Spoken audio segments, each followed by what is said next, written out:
A TV Câmara dá início, neste momento, a um novo projeto. É o programa Câmara Entrevista. E hoje nós estamos tendo a honra de sermos recebidos na primeira igreja do estado do Rio Grande do Sul, a Catedral de São Pedro. Ela que foi fundada em 1755. E estamos sendo recebidos aqui pelo pároco, o padre Gil Raul Pereira Júnior. Dizer que é uma honra receber o senhor como primeiro entrevistado deste programa. É uma honra para mim, né? Você está fazendo história, né? Daqui a muitos anos vão dizer, olha, foi a primeira entrevista. E nós temos muita coisa para conversar com o senhor aqui hoje. Verdade. Vamos iniciar então por esta notícia que nós tivemos, né, recentemente, da nomeação de Dom Ricardo Ruppers pelo Papa Francisco como bispo auxiliar da Arquidiocese de Brasília. E no dia 25 de maio de 2023, de acordo com o Colégio de Consultores da Diocese do Rio Grande, se reuniu e elegeu pela primeira vez em 50 anos de história um administrador diocesano, tendo sido escolhido então o padre Gil Raul Pereira Júnior para esse período de vacância. Como é que o senhor recebeu esta eleição? Tudo foi muito rápido, né? Porque quando existe uma transferência de bispo, até ele fazer a mudança e assumir a nova diocese, leva uns 3 meses. Dom Ricardo, ele fez tudo isso em 10 dias, né? Porque ele precisava estar em Brasília para exercer a sua função de secretário-geral da CNBB, uma função assim decisiva dentro da organização da Conferência Episcopal. E para isso, quem é eleito secretário, ele não pode ter diocese, é pelo estatuto da CNBB. Ele tem que ser sempre nomeado bispo auxiliar, geralmente de Brasília, para poder ficar realmente disponível 24 horas para a sede da CNBB, para os trabalhos que lá ele tem que executar.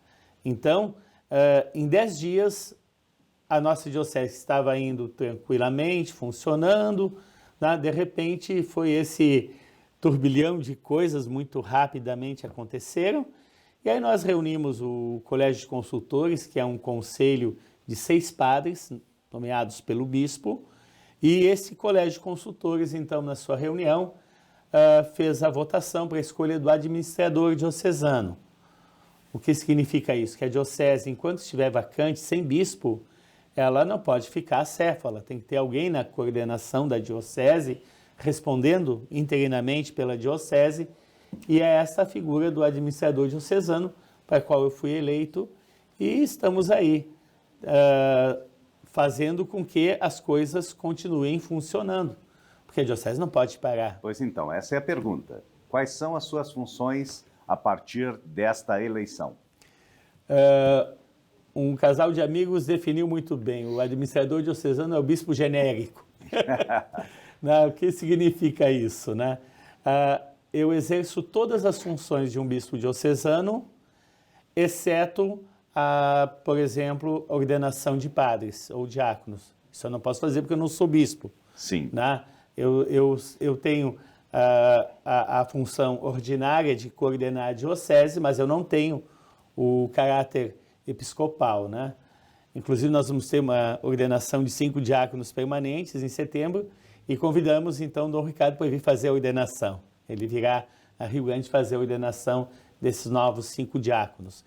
Mas, no mais, a coordenação da diocese continua, é comigo juntamente com esse colégio de consultores. Então, nós nos reunimos mensalmente para tentar resolver as demandas que vão surgindo. Nós falamos da parte administrativa, mas eu gostaria também que o senhor pudesse falar da parte espiritual. Como manter a igreja viva? Aí está o grande desafio, né? Nós somos uma igreja viva. Nossas paróquias funcionam, os padres que atendem as paróquias continuam fazendo, e é essa a função do pároco, né? Fazer com que a igreja paroquial seja viva, seja atuante, seja vibrante. Então, se nas paróquias as coisas estão andando, se com os movimentos as coisas estão andando tão bem, Sim. Tivemos esse fim de semana, agora que passou, o Enjo pela primeira vez, o primeiro retiro na casa de formação depois da reforma, né? Que coisa bonita, fim de semana eu fui lá ajudar nas confissões, agora vai ter o Nazaré, então as coisas vão funcionando. Então o meu papel como administrador diocesano é justamente motivar para que todos esses grupos funcionem, as paróquias funcionem normalmente e resolvendo as demandas na medida que vão aparecendo, as dificuldades que surgem, né, eventualmente, aí nós vamos tentando resolver da melhor forma possível. É claro que analisando toda a sua trajetória, que começou lá em 5 de janeiro de 1991, onde o senhor teve a sua ordenação presbiterial, acho que lhe dá toda a tranquilidade e experiência para desenvolver esse trabalho, né? 32 anos não são 32 dias, né? Eu já tenho 32 anos de padre e graças a Deus eu sempre fui mandado para vários lugares e várias funções que me ajudou a ter uma visão meio global da diocese como um todo. E nesses últimos 7 anos, também atuando como vigário-geral e chanceler da diocese, eu pude estar sempre do lado do Dom Ricardo. Então eu consegui acompanhar muitas coisas, consegui ajudar a resolver muitos problemas, né? Então isso eu não vejo assim que vai ser muito difícil, porque graças a Deus a experiência a gente vai adquirindo e também contando muito com a força do Espírito Santo a ajudar a resolver esses perrengues. Claro.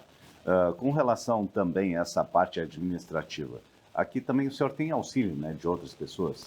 Sim, a parte, por exemplo, administrativa, financeira da diocese, o Padre Peterson, ele atua de modo assim admirável, né? Ele é muito dedicado e competente nessa função. Então, a função do ecônomo, ela continua valendo, né? Eu estava dizendo que as funções de vigário-geral e chanceler, quando a diocese fica vacante, elas desaparecem, né? Então, aí fica só o administrador. Mas a parte econômica continua funcionando normalmente. Com relação ao Código de Direito Canônico, na missão de administrador da diocese, existe uma premissa orientadora que nada se mude na sé vacante, é isso mesmo? É verdade. A gente evita qualquer transferência de padre, né? Por exemplo, o administrador diocesano, ele não pode nomear ou transferir párocos e pode transferir, por exemplo, auxiliares, pode fazer, mas isso sempre se procura fazer com bom senso, sempre se ficar mais de um ano. Se de repente, daqui a um ano, não houver sido nomeado bispo novo, então, se precisar fazer alguma mudança, Sim. que se faça, mas sempre com muito cuidado. Não pode sair vendendo a diocese, né? Sim, claro. Né? Então, a gente tem que manter as coisas funcionando, né? Do modo mais natural possível, para que quando o novo bispo chegar, ele encontre as coisas nos seus devidos lugares. Padre Gil, vamos falar um pouquinho do senhor. O senhor Sim. é rio-grandino? Sou rio-grandino. Fui o primeiro padre rio-grandino em 36 anos. Antes de mim, somente tinha sido ordenado, o último padre rio-grandino foi o padre Beró, que trabalhou muitos anos na Sagrada Família, da Cidade Nova. E depois, fui o primeiro padre natural do Rio Grande, ordenado sendo Rio Grande diocese, né? Sim. Rio Grande ficou diocese em 1971, eu fui ordenado quase 20 anos depois. O senhor cursou filosofia e teologia?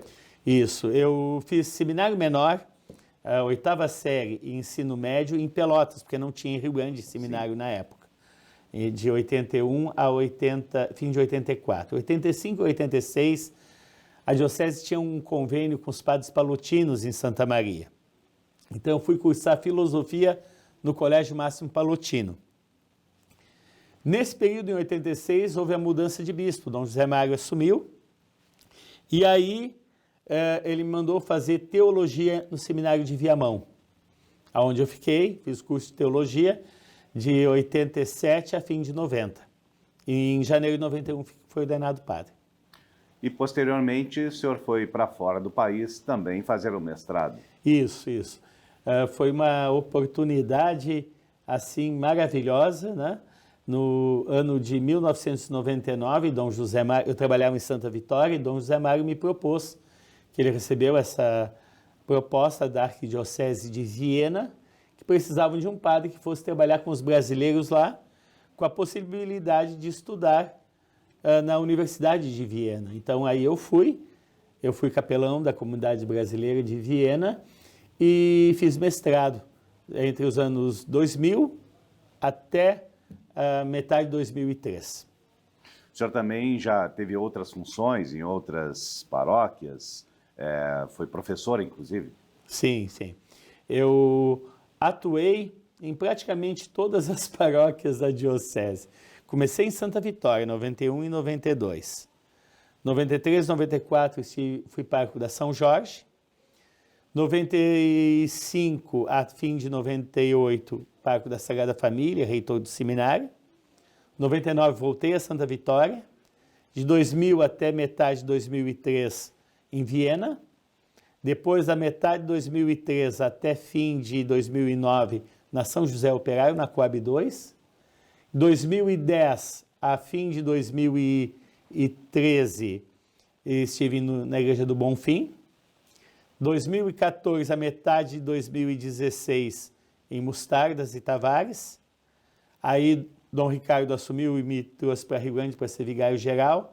Fiquei ajudando na Catedral, 2016 até começo de 2018. Quando voltei para o Bonfim, aonde fiquei até fim de 2020. Aqui na Catedral eu peguei começo de 2020, um mês antes da pandemia. Naquele ano fiquei com as duas paróquias e estou até hoje. Bom, quem não lembra do senhor participando, né, de duas procissões importantes? A de São Cristóvão, quando o senhor mesmo disse, né, que participou lá da Igreja São José Operário. E também, é claro, a grande romaria de Nossa Senhora de Fátima. É verdade, né?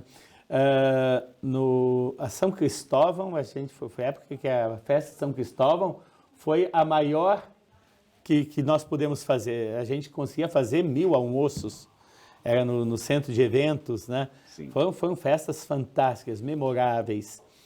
E a Romaria de Fátima, eu sempre tive uma relação assim de muito carinho. Eu me lembro quando eu era criança e eu ia nas romarias, as primeiras romarias, era o padre João Werner que animava, e eu chorava e dizia, eu quero ser um padre que nem ele para poder puxar a romaria. E Deus me deu essa graça várias vezes, né? Sim. Tá bem. Nós vamos fazer um pequeno intervalo. Certo. E a gente vai voltar em seguida para continuar essa conversa, que para mim está sendo extremamente agradável e espero também para o senhor. Mas claro, com certeza. Estamos aqui então na Catedral de São Pedro, neste primeiro programa, deste projeto novo da TV Câmara, que é o Câmara Entrevista, sendo recebidos aqui pelo pároco da Catedral de São Pedro, o padre Gil Raul Pereira Júnior, que foi eleito administrador da Diocese do Rio Grande recentemente. Nós voltamos em seguida.